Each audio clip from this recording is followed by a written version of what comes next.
Welcome back, ladies and gentlemen, to Let's Play The Legend of Zelda Ocarina of Time 3D, and believe it or not, I've got 3 dungeons queued up today.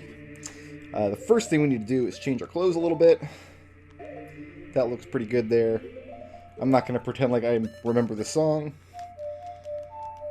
I messed it up.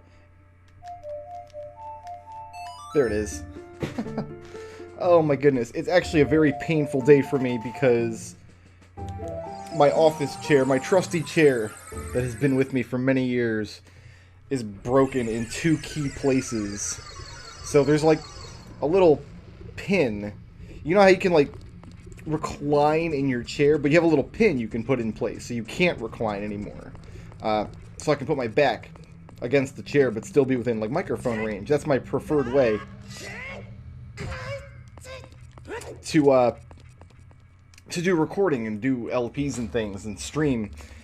But I can't do that today because the little pin is broken, and so I just have to sit with my no back support. Also, one of the wheels on the chair broke off. Like, the little pin that keeps the wheel in place is completely snapped.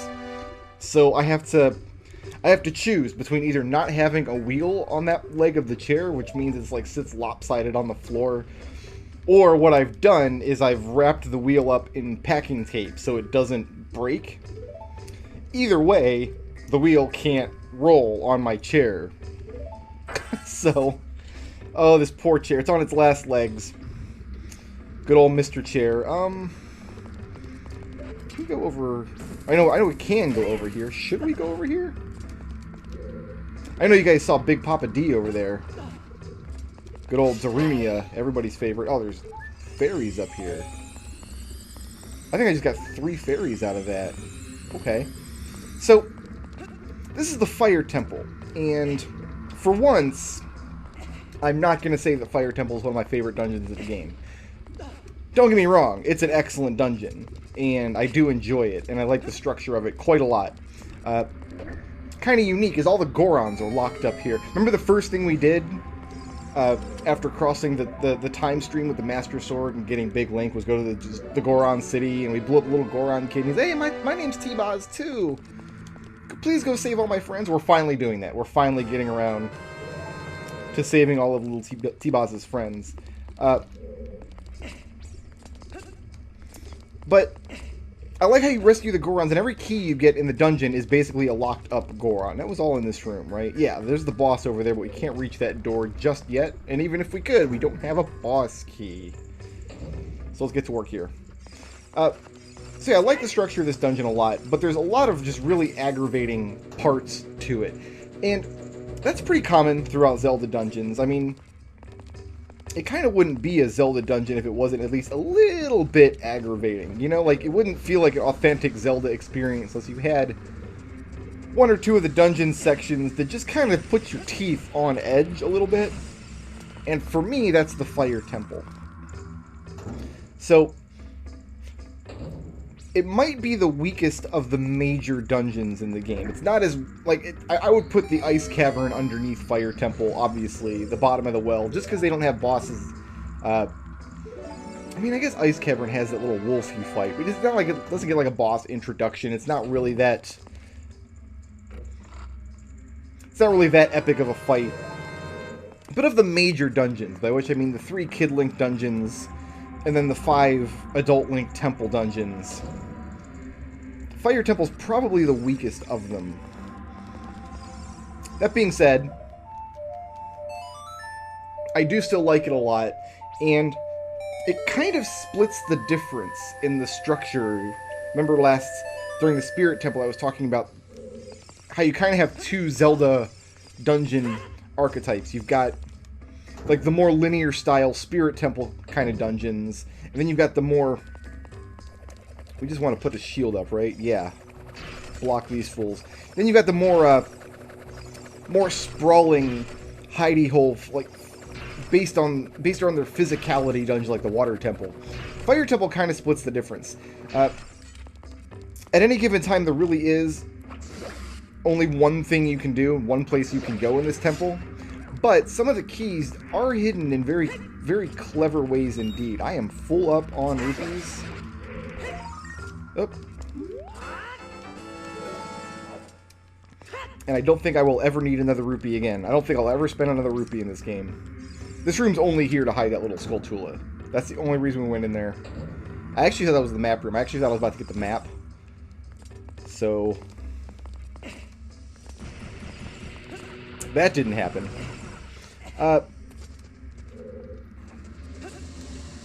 The structure of the game is such that they want you to do Forest Temple first and then Fire Temple second. And you might be able to do Fire Temple first, now that I'm thinking about it. I don't think there's anywhere you really need the bow in Fire Temple. Excuse you, there's a lot of these fire bats in this temple, which is one of the reasons I say it's aggravating. Yeah, now that I'm thinking about it, I can't recall actually needing the bow in Fire Temple. We're just going to walk in the fire for a minute. We're just going to walk in the lava. It's fine. We got the good Kokiri boots. You actually will burn to death if you stand in that lava for long enough. At least, thank goodness it's not an instant death, and like warp you back to the map. The way that like the deep lava is. There is some deep lava later in this dungeon. Like we saw in Dodongo's Cavern had some deep lava sections.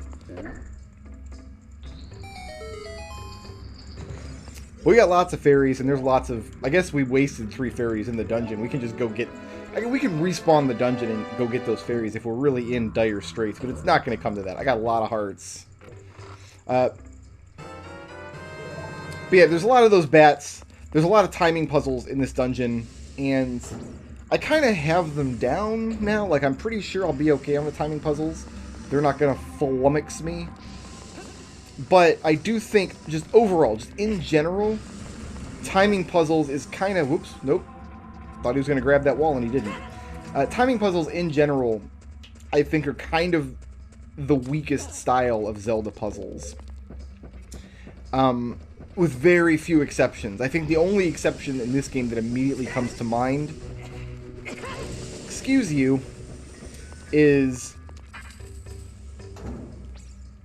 are actually the 2 timing puzzles in the water temple where you've got to hit a crystal switch. And why am I sliding? I don't want to go down here. Where you got to hit a crystal switch and then hookshot to a target before the crystal switch runs out. Because they're not really timing puzzles, and people are going to rush down to the comments and be like, you're just being an apologist for the water temple now. Yeah, probably a little bit, you know, I'll be honest, but no, I really don't see those as, like, as timing puzzles per se, because really the puzzle isn't do this thing really fast. The puzzle there is hit this thing and then pull out your hook shot. You have to know just the order of operations. But there's 2 of those in the water temple. One of them kind of leading to the area with the big key where you've got to use your bow and arrow to hit the eye. Then you've got a couple seconds to use your hook shot. And the reason you need to use the hook shot, actually the long shot, is because you don't have time to jump and swim across. So to my mind, that's not really a timing puzzle. That being said, the timing puzzles in this dungeon are not bad either. One of them is just like a running challenge. One of them, I mean, you'll see when I get there. It's not even a puzzle at all, really. It's just a room where you're being chased in kind of a cool way. But this dungeon also has my least favorite of the mini-bosses in the game, and also probably my least favorite of the actual bosses, too, I think. There's actually kind of a neat story about this temple, though. When it came out on N64, actually, the temple had different dungeon music that got censored on re-releases of the game. I think as early as the 2nd issue of the N64 cartridge got censored because it had... And I should have looked this up to get my facts straight, because maybe I'm wrong about this, but it had, like, Islamic chanting in the background, just for thematic purposes. Now, obviously, like, Nintendo's not preaching the Quran to young, impressionable children in the 90s. But apparently there were complaints about it, and so when they reissued the game, and then in subsequent releases, which Ocarina of Time 3E is a subsequent release, The music got changed to remove that chanting. I have like a vague memory of something similar happening in Little Big Planet, actually. If you remember Little Big Planet on the PlayStation 3. I missed the map somewhere. I must have, because we got way up here without getting a map. Oh, maybe it's in this room. Okay, so I did say this dungeon kind of splits the difference. It does have sprawling areas like this, but we need to get 2 keys before we go on, which means there's going to be 2 Gorons in this room. One of them gives us a little hint. He says, hey, if you hit a wall with your sword, it'll sound different if you can bomb it open. And I think if we find such a room here, we'll find our map. The problem is, when I record Let's Plays, just the setup I have, I don't wear headphones anymore. I used to wear headphones. That's the wrong way, apparently. Oh, God. Getting rocked. Can we just move? Get out of the way? Thank you. But now, I have a difficult time hearing the actual game audio sometimes.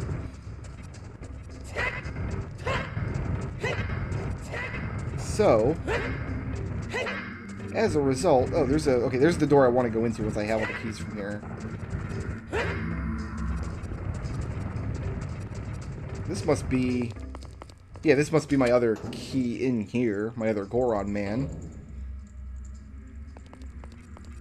Yeah, here he is. So I've got the 2 keys. I could go on, but I want to find the secret room, because I'm not sure where my map is in this dungeon.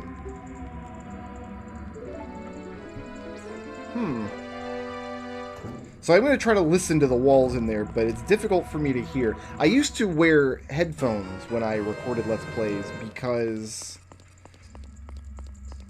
that was my microphone. Believe it or not, for years and years, all of my YouTube stuff was recorded on just a headset microphone. So that's what it... That's a wall we can't bomb. That sounds different. Oh, and you know what? We clipped through that wall a little bit too graphically. Yeah, there it is. Okay. Not a map, though. Just... I'm not going to complain about a Skulltula.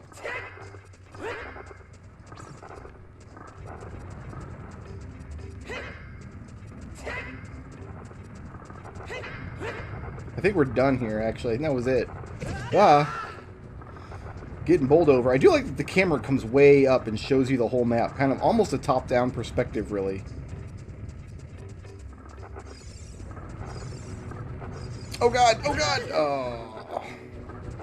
Where's my door at? Okay, I've gone full circle around here. I need to find my door. It's not over here. There's another Goron up there that I... Really?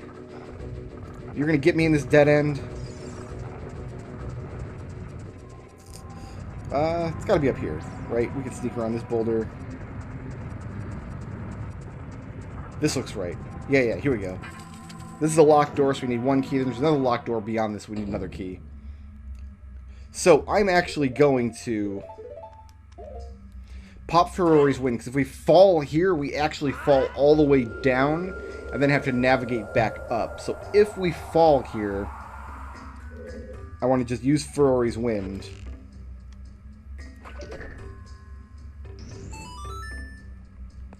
In order to, yeah, you can see down there. Not from here, but yeah, you can just... Oh, there we go. Yeah, you got a good view of it. You can see the floor below if I fall down.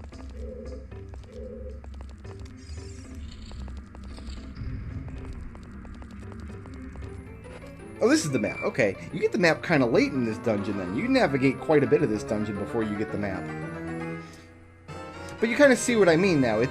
There's really only one path you can take at a time. There's really only one way. The route to the dungeon item, which is where we're going first, is pretty linear. But you do have to, along the way, find a couple little hidey holes in order to save these Gorons and get the keys that they're holding. And if you don't, you get stuck and have to go back and look for them. That was almost... I mean, not death, but... Uh-oh. Wall of fire. Let's move. You can see a locked door to my left there. this isn't really a timing challenge. It's just, you just run through the room and you're fine. But I remember back in the day playing this one room and thinking it was much more like a Mario 64 level than a Zelda level. Although, like, Link to the Past did have some, like, running challenges in it. Alright, let's go ahead and now we're on top of this room. So we're just going along the linear path here, but we do want to blow this up. But the linear path doubles back over on itself in cool ways. Like, you've got this multi-level room here that we're trying to go through. So it does kind of split the difference between the two archetypes I was talking about during the Spirit Temple. So not a badly designed dungeon by any means. It's just, like, if you're the weakest of a bad, or a weakest of a great collection of dungeons, that's still a pretty good thing to be. It's better than being, like, the best of a really weak series of dungeons. Which is what I would say, like, Water Temple and Twilight Princess counts as being probably the best dungeon in that game, but the dungeons in that game kind of by and large. Although I did look up the list of those dungeons to refresh my memory, and I remember the Arbiter's Grounds, the desert dungeon in Ocarina of Time, or in Twilight Princess, being exceptional. It must not have been, like, mind-blowingly good, because I didn't remember it until I looked it up. But yeah, you get the spinner in that dungeon and do all kinds of fun stuff. It's one of those dungeons where you're not going to get stuck. There's not a lot of puzzle elements, but the things you get to do are so cool. And there's a path up there. If we had the Scarecrow... I don't have it. I forgot to talk to the Scarecrow, but we could hookshot up there, then up to that platform. It would take us up through that hole, and there's a Skulltula up there. But we didn't do that.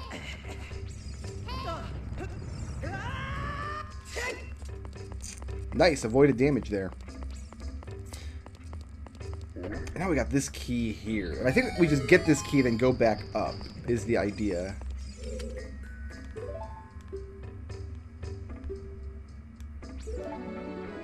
See you later, buddy. Don't hurt yourself leaving here.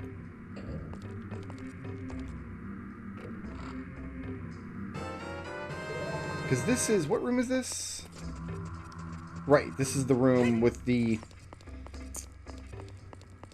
first timing puzzle where you had... It's not really a timing puzzle, actually, because you just kind of drop a bomb down next to the crystal switch. You just need to delay hitting the crystal switch for a second, because you don't have time to hit it with a sword and then climb up. You just drop a bomb down and it explodes.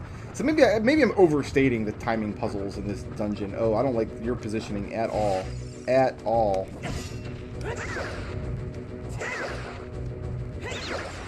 So why don't you just skiboosh? I think I gotta go back, right? Right? I go back? No, there is a timing puzzle. Okay, it's not really a puzzle. It's just a timing challenge. That's a little annoying. Coming up. Nope, I remember now. It is kind of obnoxious.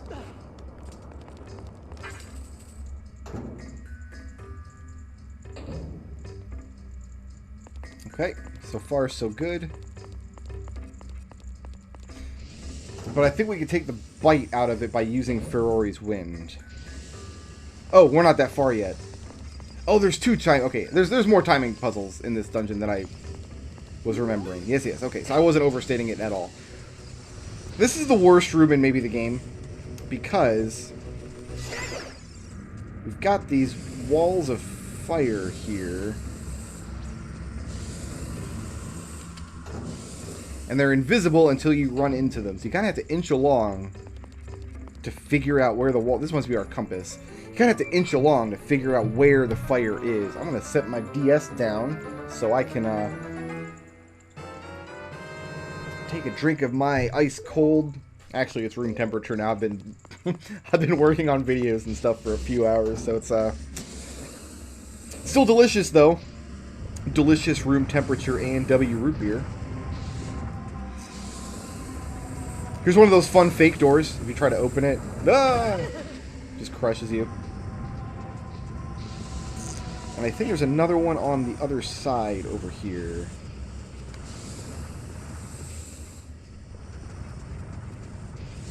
So yeah, we need to be very careful going through here. Nope. Watch for bats. We want to go all the way to the wall because this pillar spits fire. That's right.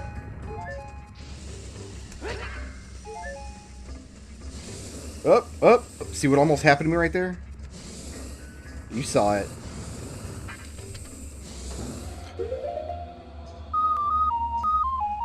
Shoutouts to Tyr McDole for sponsoring this video, and to everybody who helps make my channel possible by supporting me on Patreon.